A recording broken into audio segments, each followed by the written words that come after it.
आज अपन बात करने वाले हैं गवावा के बारे में। और गवावा is very important topic for pomology.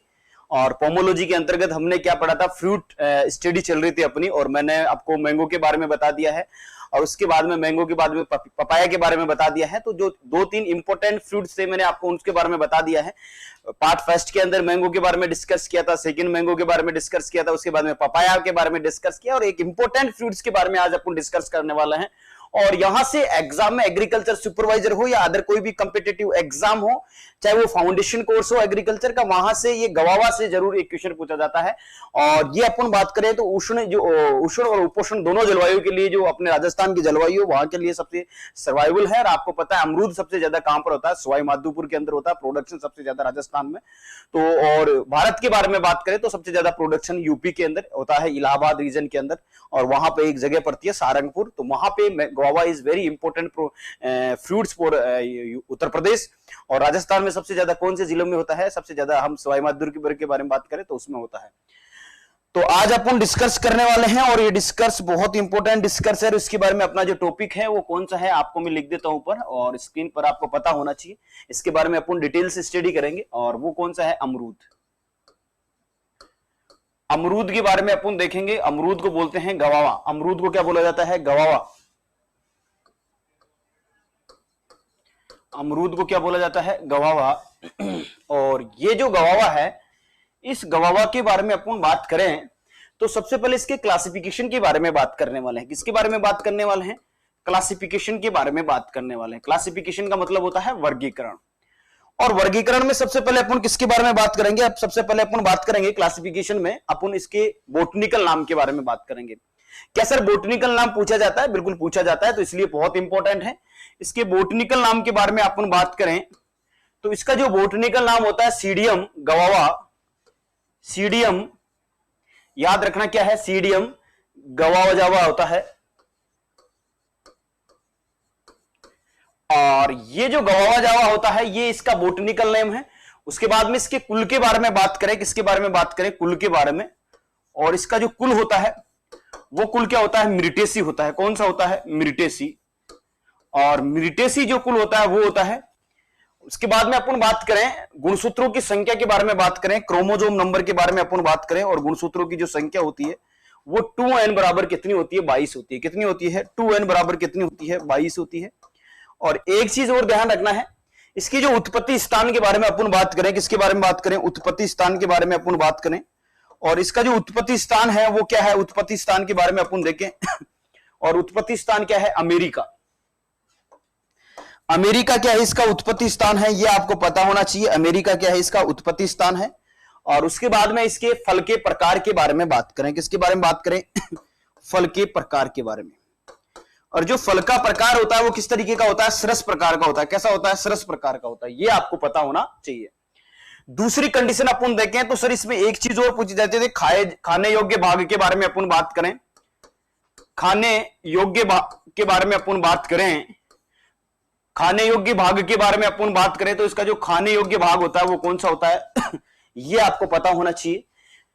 Mesocarp खाया जाता है इसका। मुख्य रूप से अपन बात करें तो बाहर वाला पेरिकार्प और मीजोकार्प। पेरिकार्प मुख्य रूप से नहीं तो फल बीती खाई जाती है इसकी, यानी कि अपन बात करें फल बीती खाई जाती है जिसको अपन पेरिकार्प बोलते हैं। और ये जो बाहर वाली बीती होती है ये होती है फल बीती। और इसका जो खाने वाले योग्य भाग होता है उसकी जो ऊपर वाली बीती होती है पेरिकार्प जो होता है, क्या होता है, पेरिकार्प, वो इसका क्या होता है, खाने योग्य भाग होता है। फल बीती जो होती है बाहर वाली वो उसका खाने योग्य क्या होता है, भाग होता है, किसका, अमरूद का। क्या खा, एडिबल पोर्शन ऑफ गवावा। तो edible portion of guava is pericarp. ठीक है, ये पता होना चाहिए। इनके लिए दूसरी चीज पूछी जाती है, एक चीज बहुत इंपॉर्टेंट पूछी जाती है, वो चीज पूछी जाती है टेम्परेचर से रिलेटेड। ध्यान रखना, टेम्परेचर से रिलेटेड जो चीज पूछी जाती है, मैं इसको यहाँ पे ब्लॉक में बता रहा हूं। टेम्परेचर की इसके लिए तापकरण सुटेबल टेम्परेचर के बारे में बात करें, या ग्रोथ के लिए जो टेम्परेचर है वो कितना होना चाहिए अपन बात करें तो इसके लिए सुटेबल टेम्परेचर जो होता है 20 से 30 सेंटीग्रेड होता है। कितना होता है, 20 से 30 सेंटीग्रेड टेम्परेचर होता है। तो ये जो चीज है आपको पता होना चाहिए। सब ट्रॉपिकल और ट्रॉपिकल रीजन का ये क्या है, फ्रूट है। इसके लिए जलवायु के बारे में अपन बात करें तो जलवायु की कंडीशन इस तरीके से देखेंगे अपन। तो जलवायु देखेंगे, और जलवायु में सबसे पहले अपन क्या देखेंगे, जलवायु के बारे में। और जलवायु में सबसे पहले अपन क्या देखेंगे, जलवायु में आपने देखा होगा कि राजस्थान की दो प्रकार की जलवायु है, एक तो ट्रॉपिकल है और एक ट्रॉपिकल है और एक सब ट्रॉपिकल है। सब ट्रॉपिकल है। ट्रॉपिकल और सब ट्रॉपिकल के बारे में अपन बात करें ट्रॉपिकल और सब ट्रॉपिकल के बारे में अपन बात करें, उष्ण और उपोष्ण। उष्ण का मतलब होता है, उष्ण और उपोष्ण का क्या मतलब होता है? उष्ण का मतलब होता है कि सर्दी के समय, यदि गर्मी के समय गर्म तापमान और सर्दी के समय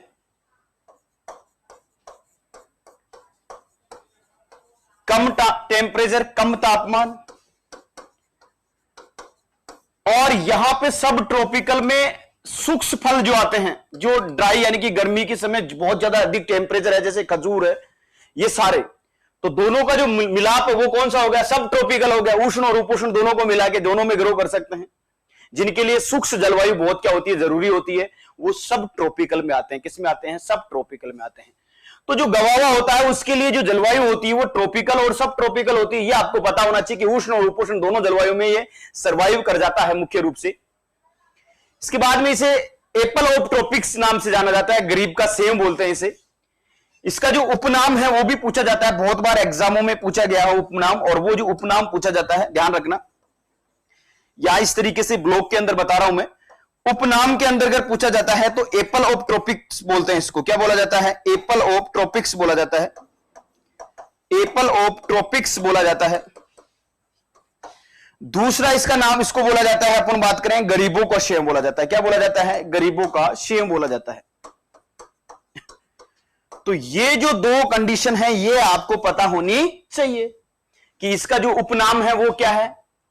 इसके बाद में दो चीज और पूछी जाती है कि जलवायु के बारे में बात करें और क्लाइमेट के बारे में अपन बात करें, तो मौसम संबंधित जानकारी के बारे में अपन दें तो उसमें अपन को आपको क्या बताना कि सर सब ट्रॉपिकल और ट्रॉपिकल दोनों रीजन के अंदर आता है। टेम्परेचर इसके लिए गर्मियों के लिए गर्म टेम्परेचर चाहिए, सर्दियों के लिए कम टेम्परेचर चाहिए, अलग अलग टेम्परेचर अलग अलग टाइम पे चाहिए। तो ये जो टेम्परेचर है ये किसके लिए है? गवावा के लिए है, जलवायु के अकॉर्डिंग अब बात करें। और सर्वाइवल टेम्परेचर के बारे में मैंने आपको बताया कि जब से जर्मिनेशन से लेकर ग्रोथ और ग्रोथ से लेकर मेच्योरिटी टाइम तक यदि टेम्परेचर कम से ज्यादा तक रहता है, 20 से 30 डिग्री सेंटीग्रेड रहता है, तो माना जाता है कि यह सबसे अच्छा टेम्परेचर है अमरूद के लिए, गवावा के लिए। दूसरा, इससे एक परिरक्षित पदार्थ बनाया जाता है, आपको पता है, उसका नाम है जेली। जेली बनाने के लिए उपयुक्त फल है क्योंकि इसमें पैक्टिन 1.5% पैक्टिन होती है। जो भी जितने भी पैक्टिन युक्त, जैसे कैरोंदा हो गया, जामुन हो गया, अमरूद हो गया, जिनमें कुछ मात्रा पैक्टिन की पाई जाती है, वो जेली बनाने के लिए क्या होते हैं? उपयुक्त होते हैं। और बार बार एग्जामों में ये क्वेश्चन पूछा जाता है, यहां पे ब्लॉक करके जो इंपॉर्टेंट चीज है मैं इसको इस तरीके से कोष्टक के अंदर ब्लॉक करके बता रहा हूं क्योंकि दैट इज वेरी इंपॉर्टेंट। जो आपको इस तरीके से मैं बता रहा हूं वही एग्जाम के अंतर्गत पूछी जाती है। क्या पूछी जाती है? देखो, इसमें पूछी जाती है कि जेली बनाने के लिए अपन बात करें, जेली क्या होती है? एक अपारदर्शक परिरक्षित पदार्थ होता है जो मुख्य रूप से जेली पैक्टिन से युक्त होता है, और पैक्टिन जिस फल में होती है उससे जेली बनाई जाती है। क्योंकि तोड़ने के बाद में जो पीएसटी देखते हैं अपन, पोस्ट हार्वेस्टिंग टेक्नोलॉजी के अनुसार क्या बनाया जाता है? अमरूद से मुख्य रूप से जेली बनाई जाती है। क्या बनाई जाती है? जेली। और ये जेली बनाई जाती है किसका? उपयुक्त फल के बारे में मैंने आपको बताया। उपयुक्त फल है अमरूद, गवावा मैंने बता दिया। क्या बता दिया? अमरूद। और इस अमरूद में कितने प्रतिशत पैक्टिन होता है? ध्यान रखना, पैक्टिन की मात्रा के बारे में अपन बात करें तो जो पैक्टिन होता है 1.5% होता है। कितना होता है? 1.5% इसमें क्या होता है? पैक्टिन होता है। तो ये जो कंडीशन है आपको पता होनी चाहिए, ये सारी चीजें कि जेली बनाने के लिए सबसे अच्छा वो बात करें अपन तो सबसे अच्छा फ्रूट्स कौन सा है। उसके बाद में दूसरी कंडीशन अपन देखें, ये सारी चीजें इंपॉर्टेंट चीज मैंने ट्रॉपिकल और सब ट्रॉपिकल जलवायु बता दिया है। और उष्ण जो होता है वो क्या होता है? गर्मी के समय गर्म टेम्परेचर, सर्दी के समय कम तापमान। उपनाम एप्पल ऑफ ट्रॉपिक्स के नाम से जाना जाता है, गरीबों का सेब कहा जाता है। इसका क्या है? ये उपनाम है। क्या है? उपनाम। ये दोनों इसके क्या है? उपनाम है। उसके बाद में इससे बनने वाला जो परिरक्षित पदार्थ है वो जेली है, और जेली के लिए सबसे उपयुक्त फ्रूट जो है गवावा है, जिसमें पैक्टिन की मात्रा कितनी पाई जाती है? 1.5% पाई जाती है। फिर सोइल के बारे में अपन बात करें, इसके सोइल सर, इसके लिए सोइल कैसी सर्वाइव होनी चाहिए? गवावा अपन लगाएंगे, किसी सोइल का किसी बाग लगाएंगे गवावा का, तो उसके लिए मिट्टी का बहुत ज्यादा योगदान होता है, तो सोइल कैसी होनी चाहिए उसके बारे में अपन बात करें। पहला पॉइंट अपन देखते हैं सोइल के बारे में कि सर गवावा के लिए सोइल के बारे में अपन बात करें तो मृदा पीएच जो होता है, दोमट मृदा इसके लिए उपयुक्त होती है। दोमट मृदा, ध्यान रखना कौन सी मृदा रहती है, दोमट मृदा इसके लिए उपयुक्त रहती है। तो जो दोमट मृदा है, कौन सी मृदा? दोमट मृदा। और दोमट मृदा के लिए पीएच मान के बारे में अपन बात करें तो इसका जो पीएच मान होना चाहिए इस गवावा की मृदा के लिए, दोमट मृदा के लिए 6.5 पीएच मान उपयुक्त माना जाता है, उदासीन पीएच मान, ना तो अम्लीय ना क्षारीय। यदि क्षारीय पीएच ज्यादा होगा, यदि भूमि क्षारीय ज्यादा प्रकृति की होगी तो उसमें उकठा रोग लगने के ज्यादा चांस होते हैं। एक नोट करके एक लाइन लिख रहा हूं, बहुत इंपॉर्टेंट लाइन है। यदि पीएच मान 7.5 से अधिक होता है तो इस कंडीशन में हमें क्या करना चाहिए? इस कंडीशन में इसमें कौन सा रोग प्रभावी हो जाता है, ज्यादा रोग होने का चांस ज्यादा हो जाता है? 7.5 से अधिक होते हैं, भूमि कैसे हो जाएगी? क्षारीय प्रकृति की हो जाएगी। और इस कंडीशन में एक डिजीज लगती है जिसको बोला जाता है उकठा रोग या मलानी रोग, फिजोरियम ऑक्सीस्पोरियम। कवक की वजह से कवक इसमें प्रभावी हो जाता है, तो उकठा या मलानी रोग या सूखा रोग जो होता है वो लगने के ज्यादा क्या हो जाते हैं? चांस हो जाते हैं, जो कि एक मुख्य रूप से कवक की वजह से और क्षारीय भूमि में इसमें ज्यादा लगता है। तो यह चीज आपको पता होनी चाहिए। उसके बाद में एक चीज और एग्जामिनर बहुत बार पूछा जाता है कि अमरूद के अंदर विटामिन सी जो होता है, अमरूद में विटामिन सी जो होता है, विटामिन सी, वो विटामिन सी के बारे में अपन बात करें तो विटामिन सी देखें, देखो कौन सा देखें? Vitamin C. तो विटामिन जो पाया जाता है वो विटामिन कौन सा पाया जाता है? विटामिन सी पाया जाता है। विटामिन कौन सा पाया जाता है? सी। और इस विटामिन सी का दूसरा क्या नाम है? एस्कोर्बिक एसिड है। और इसकी कमी से स्कर्वी डिजीज होती है। सबसे ज्यादा बारबेंडन सेरी में विटामिन सी पाया जाता है। फलों के बारे में अपन बात करें, फलों के सापेक्ष अपन बात करें तो बारबेंडन सेरी में सबसे ज्यादा विटामिन सी पाया जाता है। उसके बाद में अपन बात करें तो गवावा में, और उसके बाद में एनोला में, और उसके बाद में और कोई फ्रूट्स है वो। तो आंवला, अमरूद और बारबेंडन सेरी में विटामिन सी सर्वाधिक मात्रा में पाए जाते हैं। तीन फ्रूट्स हैं, आंवला और अमरूद जो हैं, जो अपने सिलेबस के अंदर है, उसमें विटामिन सी पाया जाता है। और विटामिन सी का दूसरा नाम क्या है? Ascorbic acid. और इसमें पाया जाता है 300 mg प्रति 100 ग्राम। यह आपको पता होना चाहिए। और एक चीज और पूछी जाती है एग्जाम में कि विटामिन सी पूछ लिया आपको, और एक पूछा जाता है excellence centre of गवावा that is located about, excellence centre of guava is located about. तो लोकेटेड कहां पर है, कहां पर स्थित है? अमरूद का उत्कृष्टता केंद्र कहां पर है? तो उत्कृष्टता केंद्र के बारे में बात करें तो एक्सीलेंट सेंटर का मतलब क्या होता है कि पर्टिकुलर उस क्षेत्र में उसका एक एक्सीलेंट सेंटर हो। और ये जो एक्सीलेंट सेंटर है अमरूद का, यहां पे देखो उत्कृष्टता केंद्र के बारे में अपन बात करें, किसके बारे में बात करें? उत्कृष्टता केंद्र।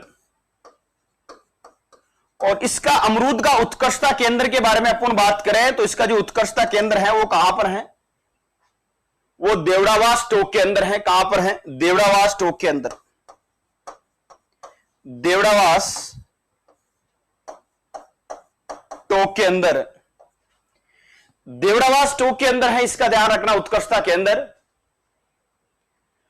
और एक क्वेश्चन और पूछा जाता है प्यारे बच्चों कि दैट इज यार about this entry for गवावा, entry about गवावा in India, किसका जो प्रवेश है गवावा का इंडिया में कौन सी शताब्दी में हुआ था? यह बार बार एग्जाम में क्वेश्चन पूछा जाता है। कि एंट्री जो हुई थी गवावा की वो कौन से शताब्दी में इनका प्रवेश हुआ था और किनके द्वारा होता। 16वीं शताब्दी में आपने ध्यान रखना, ये आपको मैं बताने जा रहा हूं कि अपना इंडिया का जो नक्शा है, इंडिया का इस तरीके से अपन देखें तो ये जो इंडिया है, उस इंडिया के अंदर अपन देखें तो ये जो इंडिया है, यहां पे वास्को ड गामा जो आए थे, पुर्तगाली आए थे। कौन आए थे? पुर्तगाली। और ये जो पुर्तगाली थे, इन्होंने क्या किया था, एक विल्ड प्रजाति गवावा की भारत के अंदर लेके आए थे। और कौन सी शताब्दी में लेके आए थे? वो जो शताब्दी में लेके आए थे, शताब्दी कौन सी शताब्दी के अंदर ये पुर्तगाली गवावा का प्रवेश उन्होंने किया था भारत के अंदर। और ये जो एग्जाम में, बहुत बार एग्जाम में ये क्वेश्चन पूछा गया है कि एंट्री ऑफ इंडिया इन गवावा कहां, कौन से लोगों के द्वारा भारत के अंदर ये आया था। और ये जो आया था पुर्तगाली लोग थे, और इनका जो प्रवेश किया था वो इंडिया में 16वीं शताब्दी के अंदर। याद रखना, 16वीं शताब्दी के अंदर इस गवावा का प्रवेश हुआ था, ध्यान रखना, यह चीज आपको पता होनी चाहिए। जब ये भारत के अंदर इन गवावा को लेकर आते हैं तो ये सोचते हैं कि ये जो प्रोडक्शन है, भारत के अंदर प्रवेश दिया है तो धीरे धीरे इसकी प्रजातियां बढ़ती गई, नया रूप ये लेता गया। और आज भारत के अंदर इसका प्रोडक्शन, बहुत ज्यादा प्रोडक्शन होने लग गया। तो ये एक बहुत ज्यादा इंपॉर्टेंट बात है कि आपको एग्जाम में पूछी जाती है। दूसरी जो चीज एग्जाम में पूछी जाती है गवावा से रिलेटेड, दूसरी चीज जो आपके एग्जाम में पूछी जाती है गवावा के रिलेटेड, वो पूछी जाती है कि सबसे ज्यादा उत्पादन वाला देश कौन सा है। यदि आपको प्रोडक्शन का डाटा पूछे, उत्पादन का डाटा पूछे, आपको उत्पादन का डाटा पूछे, तो उत्पादन के डाटा के बारे में यदि आपको निश्चित रूप से आपको पता होना चाहिए प्रोडक्शन के बारे में, कि भारत में सबसे ज्यादा उत्पादन के बारे में बात करें तो सबसे ज्यादा उत्पादन वाला देश के बारे में बात करें तो सबसे ज्यादा उत्पादन वाला देश कौन सा है। सबसे ज्यादा उत्पादन वाला देश यदि आपको पूछा जाए तो आपको घबराने की जरूरत नहीं है। जो चीजें मैं आपको इस तरीके से बता रहा हूं, कॉन्सेप्ट क्लियर करके, वैसे ही आपको पढ़ना है। भारत उत्पादन में नंबर 1 है। कौन है? भारत।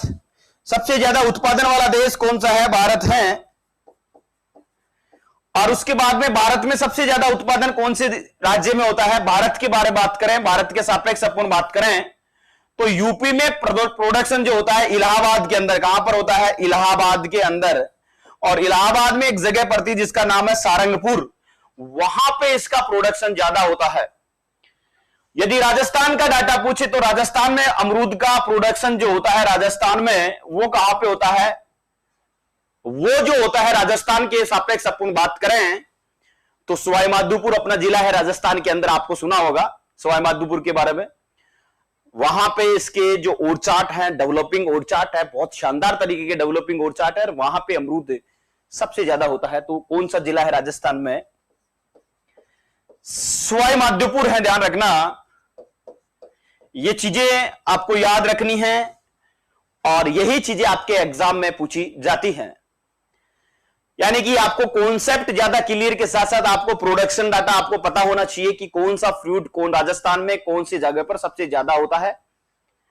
क्योंकि हम बात कर रहे हैं एग्रीकल्चर सुपरवाइजर के बारे में, तो राजस्थान की से रिलेटेड चीजें ज्यादा पूछी जाएगी, ये तो आपको पता ही है। उसके बाद में एक सबसे चीजी बात होती है कि इसके अंदर जो प्रवर्धन होता है वो किसके द्वारा होता है। प्रवर्धन के बारे में अपन बात करें, उत्पादन के बारे में बात कर ली, तो प्रवर्धन तो मुख्य रूप से अपन देखें ग्राफ्टेज के द्वारा भी होता है, ग्राफ्टिंग के द्वारा भी होता है, आपको पता है। लेकिन इसका जो कॉमर्शियली प्रोपोगेशन की मेथड है या प्रवर्धन की सबसे अच्छी विधि है, वो जो विधि है वो कौन सी है? माउंट लेयरिंग है। कौन सी विधि है? Mount layering. और ये जो माउंट लेयरिंग विधि है या स्टूलिंग विधि बोलते हैं इसे, प्रोपोगेशन की कैसे किस तरीके से विधि अपनाते हैं, किस तरीके से करते हैं, ये सबसे बड़ी बात होती है कि हमारे को वो चीज कॉन्सेप्ट हमारे को अच्छे से आना चाहिए कि माउंट लेयरिंग होता क्या है। क्योंकि बच्चा क्या करता है, किसी चीज को यदि रटेगा तो उससे पहले उसको उस चीज का कॉन्सेप्ट पता होना चाहिए। मैं इतना इस चीज के अंदर मैं नहीं बता सकता कि सारी चीजें आपको अच्छे से बताऊं, लेकिन कोशिश करूंगा कि इसमें प्रवर्धन कैसे करते हैं। एक प्रवर्धन होती है माउंट लेयरिंग, जिसको बोला जाता है माउंट लेयरिंग जो होती है वो माउंट लेयरिंग, या अपन बात करें स्टूलिंग,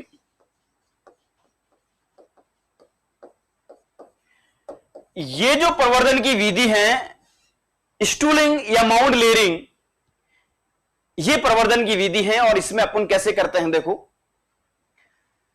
सबसे इंपॉर्टेंट बात यह है कि माउंट लेयरिंग जो होती है या स्टूलिंग, दोनों एक ही बात है। मान लीजिए ये हमारा, आपको इसको कॉन्सेप्ट के माध्यम से समझना है, आपको कॉन्सेप्ट के माध्यम से समझने की कोशिश करनी है। और प्रवर्धन की हर विधि आपको पता होनी चाहिए कि कौन सी प्रवर्धन की विधि कैसे आनी चाहिए। अब ये जो पुराना ओरचाट है, इस पुराने ओरचाट में ऐसे पौधे लगे हुए हैं, ऐसे फल वृक्ष लगे हुए हैं जो उनकी फलन क्षमता खत्म हो चुकी है, वो फल देना बंद कर चुके हैं और बहुत पुराने पौधे हैं। और उन्हीं पौधों से हमारे को एक नए पौधा तैयार करना है, एक नई चीज तैयार करनी है। तो इन पौधों को अपन क्या करेंगे, यहां से इस सोयल के सरफेस से काट देंगे, यहां से काट दिया, सोयल के सरफेस से हमने इनको काट दिया, कट कर दिया। और इस तरीके से ये जो मिट्टी की लेयर है, ये मिट्टी की लेयर है, और इसको बिल्कुल सोयल के सरफेस से हमने काट दिया सेकंड स्टेप के अंदर। तो देखो सेकंड स्टेप में क्या होने वाला है, सेकंड स्टेप में अपन देखेंगे यहां से जब हमने काट दिया और यहां पे अपन ने क्या कर दिया, मिट्टी चढ़ा दी। यहां पे देखो मैंने मिट्टी चढ़ा दी, यहां पर गोबर चढ़ा दी, मिट्टी चढ़ा दी, इस तरीके से लेयर बना दी इसके ऊपर, ये लेयर बना दी यहां से सोयल सरफेस से। जब सोयल और एफआईएम को हमने, soil plus FIM, farm yard manure जो होता है, वो भी आप सोयल साइंस के अंदर अच्छे से याद कर लेना, nitrogen, potash and very important चीज है फास्फोरस का रेशियो आप याद कर लेना। क्योंकि कभी कभी जितने भी वर्मी कंपोस्ट है, फार्म यार्ड मेन्यूर है, मूंगफली की खली है, ग्राउंडनट केक है, इनसे रिलेटेड नाइट्रोजन, फास्फोरस, इनके बारे में पूछा जाता है, तो आपको याद होना चाहिए। जब हम सोयल और एफआईएम को यहां पे इसको मिलाकर मिट्टी इसके ऊपर चढ़ा, अर्थिंग अप कर देते हैं, चढ़ा देते हैं, तो लगभग 20 से 30 दिन के बाद में, आपको 1 महीने के बाद में या 25 दिन के बाद में यहां से नई फुटान के पौधे तैयार होते हैं। इस तरीके से नए पौधे इस यहां से तैयार होते हैं, नए पौधे निकलते हैं इस तरीके से शाखाओं में। और जब ये नए पौधे निकलते हैं तो इनको किसी की सहायता से, लगभग अपन बात करें 20 सेंटीमीटर का पौधा जब हो जाए तो इसको अपन इस तरीके से, एक अपन बात करें तो नया पौधा इस तरीके से अपन लगा देते हैं, अलग कर देते हैं उनको, पौधों को निकाल कर। ये जो विधि होती है ये कहलाती है स्टूलिंग विधि कहलाती है। कौन सी विधि कहलाती है, स्टूलिंग विधि कहलाती है। और इस तरीके से आपको कॉन्सेप्ट मैंने क्लियर करवाया है कि प्रवर्धन की जो स्टूलिंग विधि है, मेथड है, वो किस तरीके से अपन अपनाते हैं। तो वेरी इंपॉर्टेंट, मैंने आपको कॉन्सेप्ट क्लियर करवाया है, आपको रटना नहीं है कि इस तरीके से आपकी स्टूलिंग विधि होती है, ये स्टूलिंग विधि कहलाती है, या इसे माउंट लेयरिंग विधि भी कहते हैं, या ग्राउंड लेयरिंग। ग्राउंड को लेयरिंग करेंगे, ग्राउंड के पास में लेयरिंग करेंगे, that is ground layering. Surface के सोइल सरफेस से, तो इसको ग्राउंड लेयरिंग या माउंट लेयरिंग दोनों चीजें बोली जाती है। एक बहुत ज्यादा इंपॉर्टेंट चीज आपके एग्जाम में पूछी जाती है अमरूद से रिलेटेड, और वो पूछी जाती है आपके प्रूनिंग का समय। प्रूनिंग का समय यदि आपको पूछा जा रहा है अमरूद के अंदर, प्रूनिंग का समय, वो एक इंपॉर्टेंट चीज है, याद रखना। मैं यहां पे डबल स्टार लगा दे रहा हूं क्योंकि ये प्रूनिंग का समय, बुआई का समय बार बार पूछा जाता है आपसे, और बार बार इन चीजों में आप बहुत ज्यादा कंफ्यूज होते हो। तो आपसे एक सीधी बात करना चाहता हूं कि सीधी बात यह है कि कभी भी कोई भी चीज यदि अपन पढ़ते हैं तो उसका कॉन्सेप्ट हमारे पास इस तरीके से क्लियर होना चाहिए कि वो आगे के लिए हमारे माइंड के अंदर सेव हो। क्योंकि आप जब क्या करते हो, आप कोई चीजों को रटने की कोशिश करते हो, तो वो रटने के बजाय अपन ऐसे सोचे कि जैसे कि यदि हमने कटाई छिटाई फरवरी मार्च में की है तो इसमें फूल इस समय आएंगे, और जब इसमें फूल इस समय आएंगे तो इसमें फ्रूटिंग इस समय होगी, और इसमें हार्वेस्टिंग इस समय होगी। यदि आपको उसका जलवायु पता है, आपको उसको फूल आने का समय पता है कि अमरूद कौन से जलवायु में लगाते हैं, कौन से सीजन में लगाते हैं, तो कितने महीनों में, ये एक पर्टिकुलर कॉन्सेप्ट चलते रहता है इस तरीके से। और उसके 10 महीने के बाद में, 1 साल के बाद में, 2 साल के बाद में आपको इसी तरीके से पढ़ना है कि इसमें इस समय फूल आते हैं, इसमें कटाई छटाई इस समय करनी चाहिए, और इस समय इसमें फ्रूटिंग होता है, इस समय इसकी हार्वेस्टिंग होती है।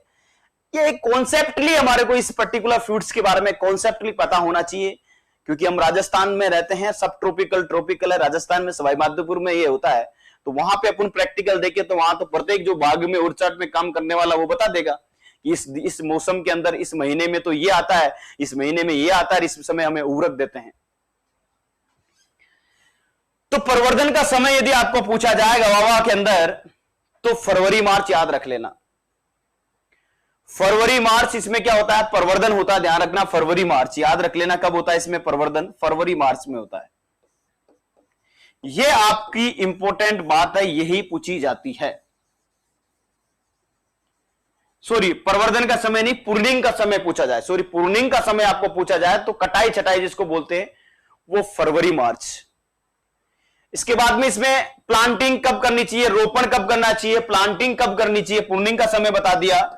प्लांटिंग का समय यदि आपको पूछे, प्लांटिंग का समय यदि आपको पूछे, प्लांटिंग का टाइम यदि आपको पूछे तो वो जून जुलाई या जुलाई अगस्त, अपन बात करें तो जुलाई, जून जुलाई, अपन क्या लिख सकते हैं उसको, जून जुलाई। दूसरी कंडीशन में अपन बात करें तो इसकी जो रोपण दूरी होती है, रोपण दूरी होती है, रोपण दूरी के बारे में अपन बात करें, और इसकी जो रोपण दूरी होती है वो कितनी होती है, 8 × 8 मीटर, 8 × 8 मीटर होती है। अमरूद की व्यवसायिक प्रवर्धन विधि जो दक्षिण भारत में प्रयोग की जाती है वो गुठी दाब विधि होती है।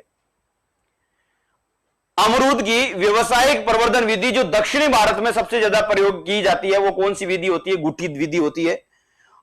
और एक चीज और ध्यान रखना, एक चीज और पूछी जाती है, दक्षिणी भारत में अमरूद की प्रवर्धन की विधि, और वो भी कैसी, व्यवसायिक प्रवर्धन की विधि, कॉमर्शियली मेथड जो होता है प्रोपोगेशन का वो कौन सा होता है, गुठी दाब विधि। ये आपको पता होना चाहिए। बोना मूलवृंत यदि आपको पूछ ले तो एनुप्लॉइड एटीट्यू, आपको यदि बोना मूलवृंत के बारे में पूछ ले, ड्वार्फिंग रूट स्टॉक के बारे में पूछ ले, ड्वार्फिंग रूट स्टॉक के बारे में यदि आपको पूछ ले, या आप ऐसे लिख सकते हो बोना मूलवृंत, बोना मूलवृंत। और ये जो बोना मूलवृंत होता है वो कौन सा होता है, एनुप्लॉइड,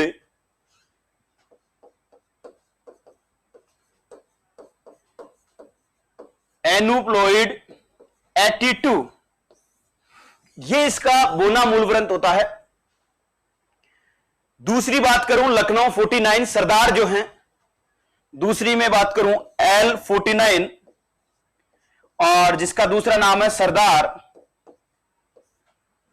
और ये जो सरदार है या इसको लखनऊ 49 के नाम से जाना जाता है, ये एक वेराइटी के बारे में बात कर रहा हूं, किस्म के बारे में बात कर रहा हूं। इस वेराइटी के बारे में बहुत बार एग्जामों में पूछा जाता है कि L9049 सरदार वेराइटी जो है पुणे के डॉक्टर चिम्मा द्वारा विकसित किस्म है 1927 के अंदर, 1927 के अंदर पुणे के एक वैज्ञानिक थे, एक कृषि वैज्ञानिक थे,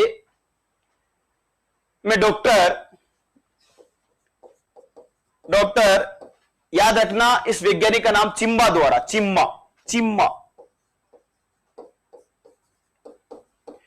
तो ये सारी चीजें आपको पता होनी चाहिए। उसके बाद में इलाहाबाद सफेदा उत्तर प्रदेश में सबसे ज्यादा उगाई जाने वाली किस्म है इलाहाबाद सफेदा, और इसकी जो हाई डेंसिटी प्लांटिंग के लिए ये यूज की जाती है। इलाहाबाद सफेदा के बारे में अपन बात कर रहे हैं तो इलाहाबाद सफेदा जो है ये उत्तर प्रदेश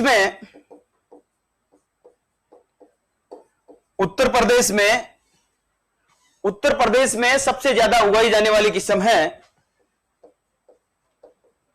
सबसे ज्यादा उगाई जाने वाली ये किस्म है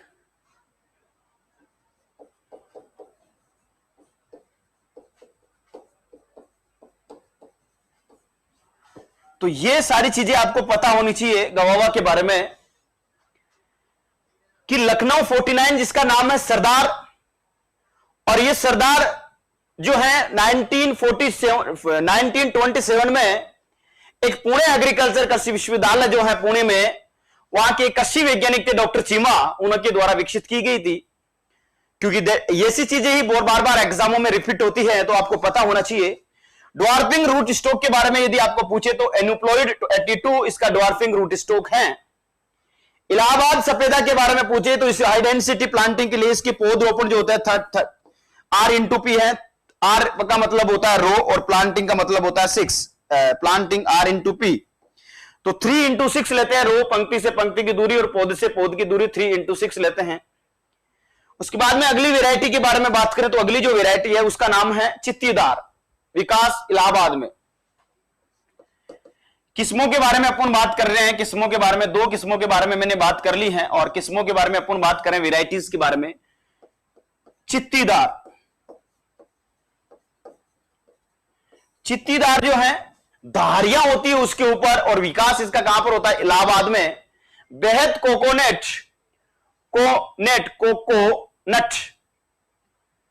कोकोनट जो होती है बीज रहित किस्म है।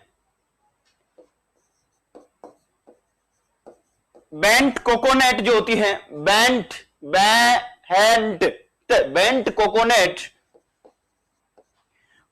कोकोनट के बारे में आपने सुना होगा।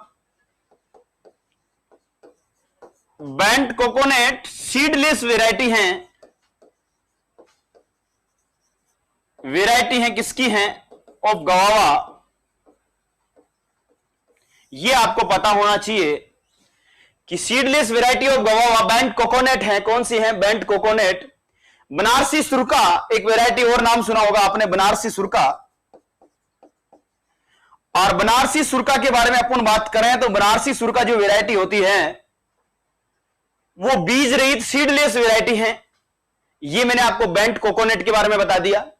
एक पूछा जाता है कि लाल गुद्दे वाली वैरायटी कौन सी है गवावा की? लाल गुद्दे वाली, रेड फ्लैप्स जो होता है उसमें प्लप जो पाया जाता है, वो भी कभी कभी एग्जाम में इस तरीके से पूछी जाती है कि बहुत सारे बच्चे कंफ्यूज हो जाते हैं और उसका राइट आंसर कर नहीं पाते हैं। तो याद रखना, रेड प्लप की जो वैरायटी होती है जिसमें लाल गुद्दा पाया जाता है। गवावा में आपने देखा होगा ज्यादातर व्हाइट गुद्दा होता है अंदर। जब अपन देखते हैं पेरिकाट को ऊपर ऊपरी वाली परत को हटाते हैं तो वो रेड गुद्दा भी होता है, पिंक प्लप भी होता है। अलग अलग गुद्दे की अलग अलग वैरायटी होती है। जैसे सवाई माधोपुर MP में आपको देखोगे तो थाई अमरूद जो होते हैं, बड़े मोटे अमरूद आने लगे हैं आजकल, हाइब्रिड अमरूद आने लगे। उसमें एक लाल गुद्दे वाली जो है बनारसी सुरका जो है लाल गुद्दे वाली वैरायटी है, आपको पता होनी चाहिए। लाल गुद्दे वाली किस्म है ये। दूसरी चीज अपन बात करें, हप्सी एक वैरायटी और है जिसका नाम आपने सुना होगा, हप्सी। और हप्सी का मतलब होता है, हप्सी का मतलब क्या होता है? हप्सी जो समझ रहे हो आप वही हप्सी हैं। एक चीज और होती है हप्सी। तो हप्सी का मतलब होता है ये भी लाल गुद्दे वाली किस्म है, ये भी लाल गुद्दे वाली किस्म है। हप्सी जो किस्म होती है ये भी एक प्रकार से अपन बात करें लाल गुद्दे वाली किस्म है। ये एग्जाम में पूछी जाती हैं। उसके बाद में अपन बात करने वाले हैं हरीजा, एक वैरायटी और है जो बार बार एग्जाम में पूछी जाती है। हरीजा बिहार की सबसे फेमस, बिहार की लोकप्रिय किस्म है। ये कहां की लोकप्रिय किस्म है? बिहार की लोकप्रिय किस्म है, आपको पता होना चाहिए। तो यह आपको पता होना चाहिए, हरीजा जो होती है बिहार की लोकप्रिय किस्म है।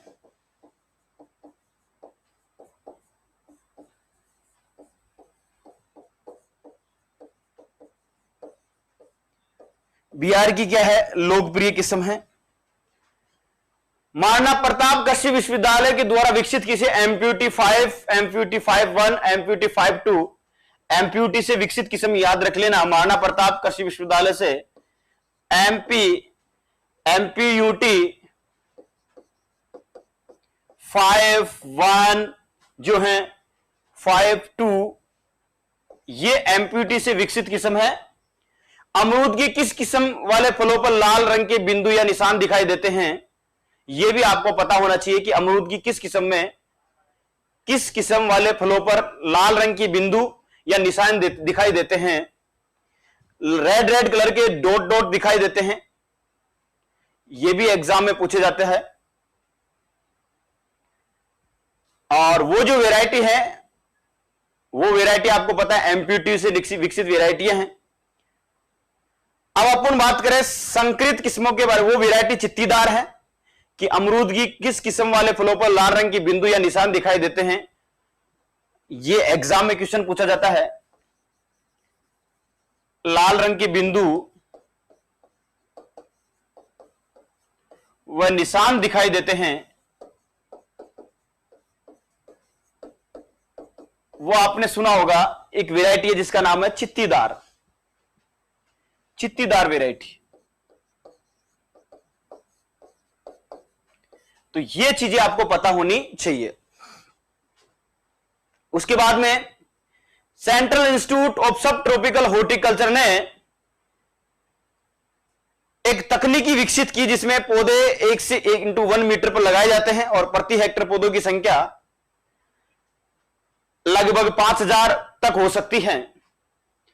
एक चीज बहुत बार एग्जामों में पूछी जाती है, मैं नोट करके एक बहुत इंपॉर्टेंट चीज आपके लिए बता रहा हूं, अमरूद के लिए नोट करके,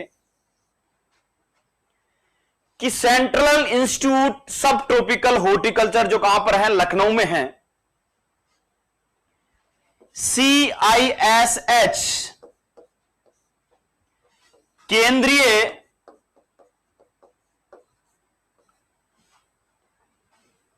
सब ट्रॉपिकल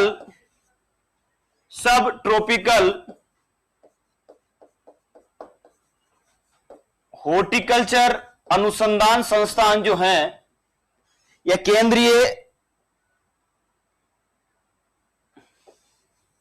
या इस तरीके से अपन देखें तो इसको इंग्लिश में देख लेते हैं अपन। देखो, सेंट्रल इंस्टीट्यूट सब ट्रॉपिकल हॉर्टिकल्चर, ये कहां पर है, लखनऊ। और इस लखनऊ में विस्तृत है। इसके द्वारा एक मीडो ऑर्चार्ड तैयार किया गया, मीडो ऑर्चार्ड।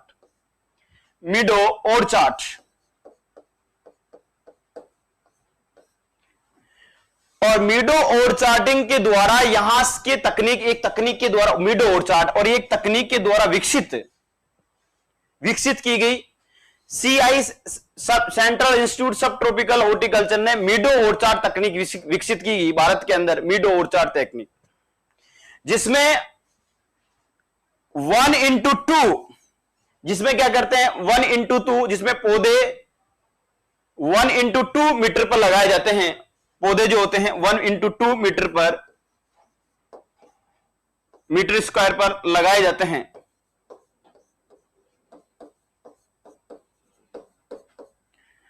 यानी कि हाई डेंसिटी प्लांटिंग के लिए अपन बात करें, हेवी हाई डेंसिटी प्लांटिंग के लिए अपन देखें तो मीडो ऑर्चार्ड अमरूद के लिए सबसे इंपॉर्टेंट है, जिसमें प्रति हेक्टेयर पौधों की संख्या, प्रति हेक्टेयर पौधों की संख्या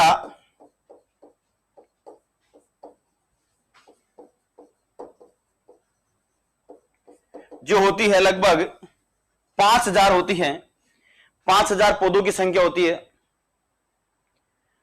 इसके बाद में एक क्वेश्चन और पूछा जाता है कि अमरूद की कौन सी किस्म है जो फलों का आकार नाशपाती के समान होता है। ये मीडो ऑर्चार्ड के बारे में बता दिया। लखनऊ सेंट्रल इंस्टीट्यूट सब ट्रॉपिकल ऑर्चिड लखनऊ के द्वारा मीडो ऑर्चार्ड तैयार किया गया। हाई डेंसिटी प्लांटिंग के लिए इसमें जो काम में लिया जाता है, इसमें जो मूलवृंत काम में लिया जाता है, वो पूसा सर्जन लिया जाता है। पूसा सर्जन मूलवृंत इसमें काम में लिया जाता है। और 2:1 इसकी 1:2 मीटर स्क्वायर में पौधे लगाए जाते हैं। और बहुत ज्यादा हाई डेंसिटी प्लांटिंग के लिए अमरूद में मीडो ऑर्चार्ड काम में लेते हैं।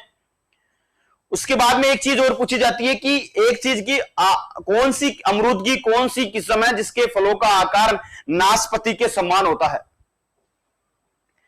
फलों का आकार नाशपाती के समान होता है, यह जरूर क्वेश्चन आपके एग्जाम में पूछा जाता है।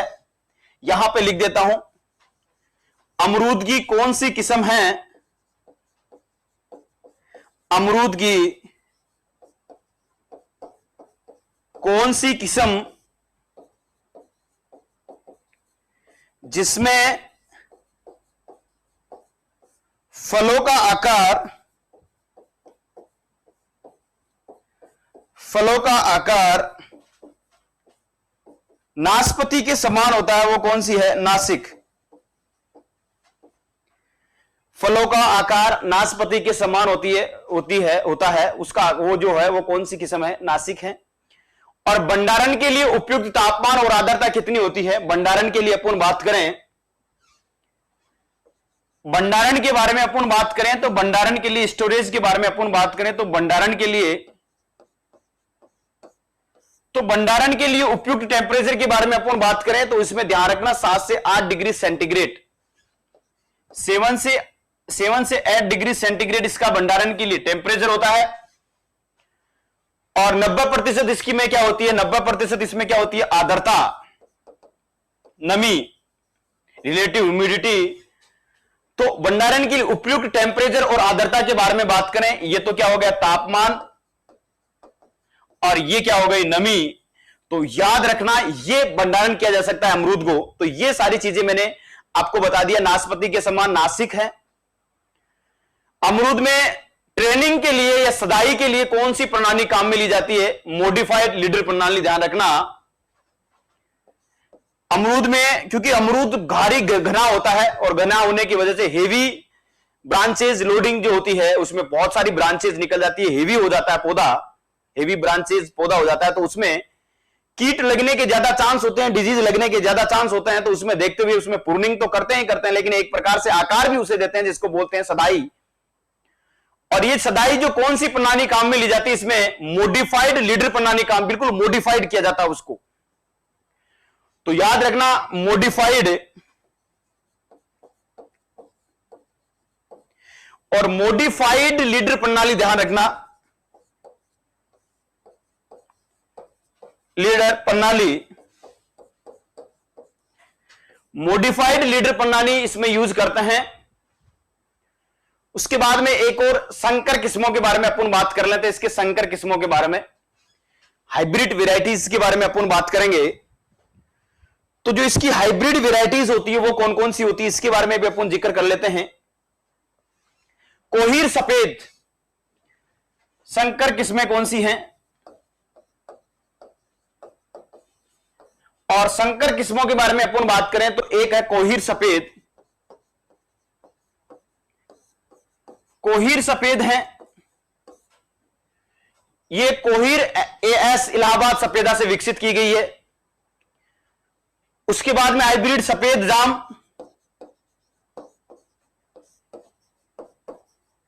ये भी hybrid variety Allahabad into Kohir से विकसित की गई है। हाइब्रिड H45 ये किसके द्वारा विकसित किस्म है? ये इलाहाबाद सफेदा और लखनऊ 49,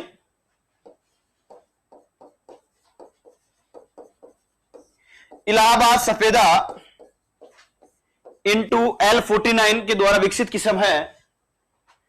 अमरूद की उखटा रोग के प्रतिरोधी किस्म कौन सी है? L लखनऊ 49 है। उखटा रोग के प्रतिरोधी किस्म यदि आपको पूछे, उखटा रोग के प्रतिरोधी किस्म कौन सी है आपको पूछे ये, तो ध्यान रखना L49 है। कौन सी है? L49। अमरूद का ब्रोजिंग रोग ब्रोंजिंग, जिसमें मध्य की सिराएं पीली पड़ जाती हैं और पीलापन आ जाता है, यानी कि एक रोग लगता है, ध्यान रखना ब्रोंजिंग, वो किसकी कमी से लगता है? जिंक की कमी से। उसके बाद में आपको पूछे कि अमरूद की ड्वार्पिंग वैरायटी कौन सी है, तो बोनी किस्म कौन सी है जिसमें सॉफ्ट बीज होते हैं? सॉफ्ट सीड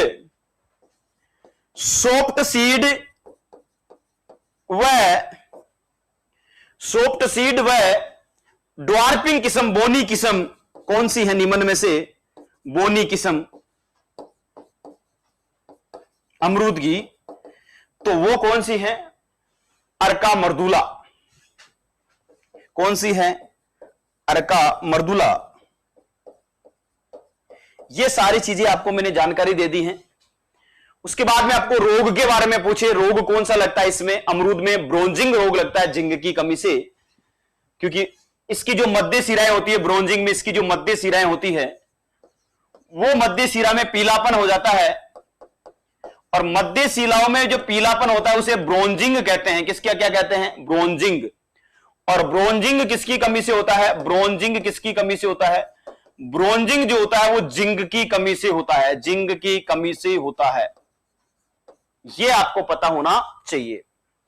अमरूद के एंथ्रेनोज रोग का रोग कारक, अमरूद में एक होता है, आपको पता होना चाहिए, एंथ्रेनोज। एंथ्रेनोज का रोग कारक, और रोग कारक के बारे में अपन बात करें तो इसका जो रोग कारक होता है वो कौन सा होता है? फ्यूजेरियम ऑक्सीस्पोरियम। कौन सा होता है? फ्यूजेरियम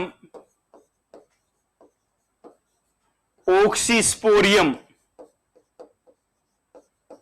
ऑक्सीस्पोरियम, फ्यूजेरियम ऑक्सीस्पोरियम होता है, ध्यान रखना।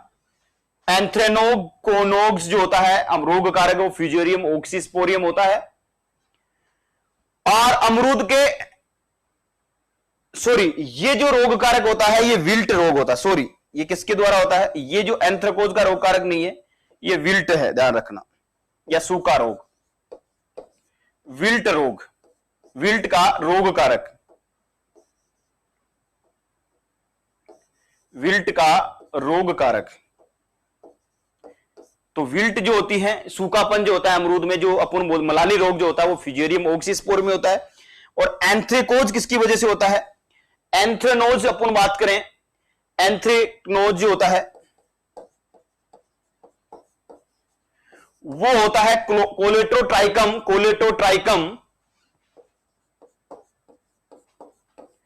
Colletotrichum, Colletotrichum CDI.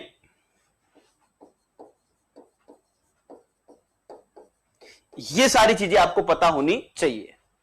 अब एक चीज इसमें इंपॉर्टेंट पूछा जाता है, बहार नियंत्रण के बारे में एक एग्जाम में क्वेश्चन पूछा जाता है। रोग के बारे में अपन अच्छे से बात कर ली है, और इसका जो एग्जाम में पूछा जाता है बहार नियंत्रण के द्वारा,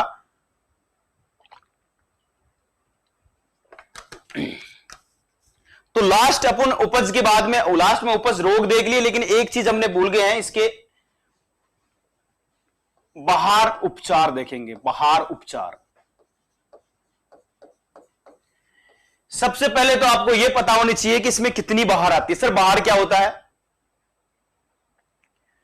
बहार के बारे में अपन देखेंगे, रोग के बारे में अपन ने बात कर ली। बहार क्या होता है? बहार नियंत्रण क्या होता है? देखो, एक साल में 2 या 3 बार पुष्पन का आना, बार बार एक साल में 3 बार, 3 सीजन में पुष्पन आता है, उसे बहार कहते हैं। कि कैसे ऐसे फल होते हैं जिनमें साल में एक ही बार पुष्पन होता है, जैसे आम, और जैसे अनार और आम के बारे में और सीट्रस वृक्ष के बारे में आता है, तो उसमें बहार आते हैं 2 to 3 बार, एक साल में 2 या 3 बार फूल आते हैं, तो उसे क्या कहते हैं? बहार कहते हैं। तो 3 बार इसमें मुख्य रूप से आती है, अंबे, मरग और अस्त बहार जो आती है। तो सबसे पहले अंबे बहार के बारे में अपन बात करें। अंबे बहार, बहार का नाम अपन ने देख लिया, नाम अपन ने देख लिया। उसके बाद में अपन बात करें पुष्पन का समय के बारे में बात करें। किसके बारे में बात करें? पुष्पन के समय के बारे में बात करें। पुष्पन के समय के बारे में अपन बात करें, और उसके बाद में अपन फलन का समय देखें। किसका देखें? फलन का समय। फलन का समय अपन देखें तो इसमें अंबे बहार देखेंगे। अंबे बहार में सबसे पहले अपन देखेंगे फरवरी मार्च, इसमें पुष्पन का समय होता है। फरवरी मार्च इसमें क्या होता है? पुष्पन का समय होता है। उसके बाद में फलन का समय कब होता है? जून जुलाई, इसमें फलन का समय होता है। कौन सा होता है? जून जुलाई। जून जुलाई इसमें क्या होता है? फलन का समय होता है। तो अंबे बहार आपको पूछे कि अंबे बहार में पुष्पन का समय कौन सा होता है? फरवरी मार्च। और फलन का समय कौन सा होता है? जून जुलाई। मरग बहार के बारे में अपन बात करें, मरग बहार के बारे में, और मरग बहार के बारे में अपन देखें तो मरग बहार में पुष्पन का समय होता है जुलाई अगस्त। कौन सा होता है? जुलाई अगस्त। और उसके बाद में फलन का समय कौन सा होता है? अक्टूबर नवंबर। फलन का समय कौन सा होता है? अक्टूबर और नवंबर। याद रखना, मरग बहार के अंदर पुष्पन का समय जुलाई अगस्त होता है और फलन का समय कौन सा होता है? अक्टूबर नवंबर। और तीसरी बहार जो आती है उसे कहते हैं अस्त बहार। क्या कहते हैं? अस्त बहार। और ये जो अस्त बहार होती है, ये पुष्पन का जो समय होता है वो कौन सा होता है? नवंबर। कौन सा होता है? एक तो नवंबर और एक कौन सा होता है? दिसंबर। और इसमें फलन का जो समय होता है वो कौन सा होता है? फरवरी मार्च। तो ये तीनों जो चीज है मैं आपको कॉन्सेप्टली क्लियर करवा रहा हूं। अंबे बहार आती है, मृग बहार आती है, अस्त बहार आती है। अंबे बहार फरवरी मार्च में आती है, ध्यान रखना। उसमें पुष्पन का जो समय है वो फरवरी मार्च का होता है और फलन का समय होता है वो जून जुलाई का होता है। मृग बहार के अंदर अपन बात करें तो उसमें पुष्पन का समय जुलाई अगस्त होता है और फलन का समय कौन सा होता है? अक्टूबर नवंबर होता है। हस्त बहार के बारे में अपन बात करें तो उसमें पुष्पन का समय में नवंबर दिसंबर होता है और फलन का समय फरवरी मार्च होता है।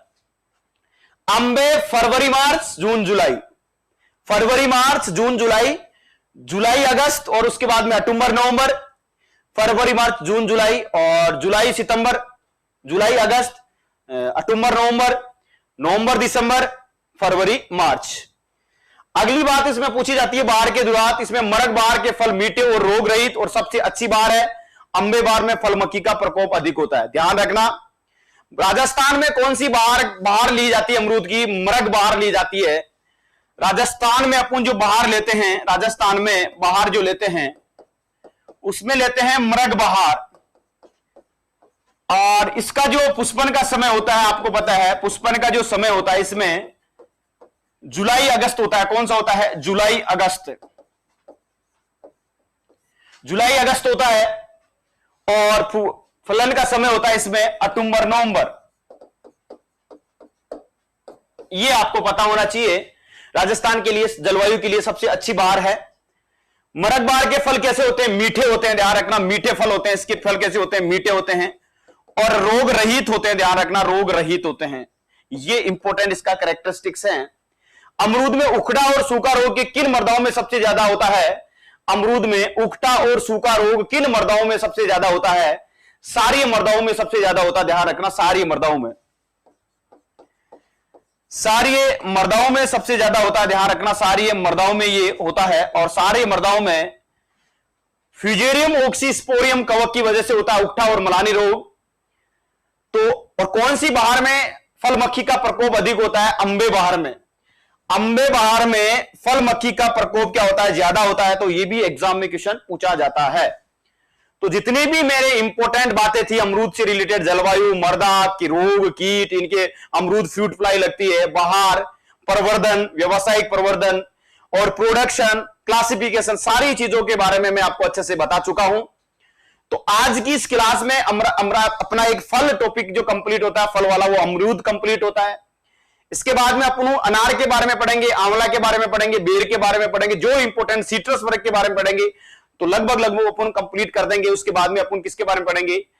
आंवला के बारे में और बेर के बारे में, नेक्स्ट फ्रूट्स के बारे में अपन पढ़ेंगे। तो आई होप कि आपको अच्छे से समझ में आ गया होगा। धन्यवाद।